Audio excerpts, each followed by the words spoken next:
हुजूर को दफन करके लौटे, तदफीन से फारुग हुए, कब्र मुबारक में उतारा, हुक्म पूरा किया। कहते हैं वापस आए तो जनाब अंस से सैयदा फातिमा कहने लगी, अंस तूने भी मेरे रसूल पे मिट्टी डाली है? अंस तेरी जुर्रत हो गई थी? फरमाते उस वक़्त फातिमा का पहला आंसू गिरा और फिर 6 महीने हुजूर के बाद हयात रही, मैंने उसके आंसू ही गिरते देखे। लोग सो जाते, वो हुजूर के रोज़े पे जाके बैठ जाती। कहते मैं समझाता बहलाता, लेकिन फातिमा कहती अली सब्र अपनी जगह, कर्म अपनी जगह। और मैं तुझे क्या बताऊं, बहन भाई पहले सारे चले गए, वालदा पहले छोड़ गई, अब हुजूर अलैहिस्सलातु सलाम ने भी पर्दा डाल लिया है, मुझे चार और जानिब कुछ दिखाई नहीं देता। कहते 6वां महीना था हुजूर के विसाल को। एक दिन मुस्कुराती हुई फातिमा घर आई रोजे से रात को बच्चों के साथ, तो शेर खुदा कहने लगे, मैंने कहा फातिमा बड़े दिनों के बाद मुस्कुराते देखा, क्या बात है? तो कहने लगी अली आज मेरी आंख लग गई थी, मुझे हुजूर ख्वाब में मिले हैं, तो मुझे हुजूर ने कहा तू रोती क्यों है? तो मैंने कहा महबूबा मेरा दिल नहीं लगता।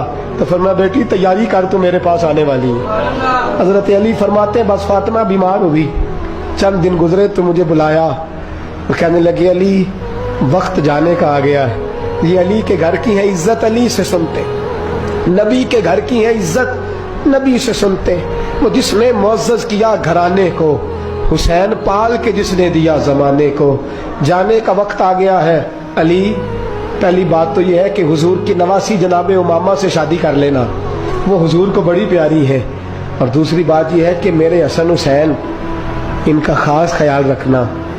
और तीसरे लफ्ज कहे तो हजरत अली तड़प के रोए, कहने लगी मैंने वक्त गुजारा है, आपकी हुकूक मेरी जिम्मेदारी थे, मैं इंसान थी भूल जाती थी, अगर मुझसे कहीं कोई कमी रह गई हो तो मुझे रज़ाए इलाही से दरगुजर करना, कहीं मैं हुजूर के सामने जाके शर्मिंदा ना हो जाऊं। शेर खुदा करम अल्लाह ताला वजहुल करीम फरमाते मैंने हाथ थामा और मैंने कहा फातिमा अली का बड़ा मर्तबा था, पर जो तेरी निस्बत से कमाल था वो तेरा ही था।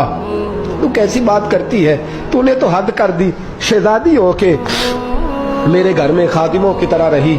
हजरत फातिमा रज़ियल्लाहु ताला अन्हा का दूसरा हुक्म ये हुआ कि मुझे रात को दफनाया जाए। और फरमाया मेरे पहले मदीने में ऐसा नहीं होता था, ये हजरत फातिमा ने सबसे पहले कहा। फरमाया मेरी चारपाई के साथ लगा के ना शाखें, चारपाई के साथ तो ऊपर ला के उन्हें ऊपर से बांध देना और उन शाखों के ऊपर एक कपड़ा डालना, मेरे कफन पर भी किसी की नजर न पड़ जाए।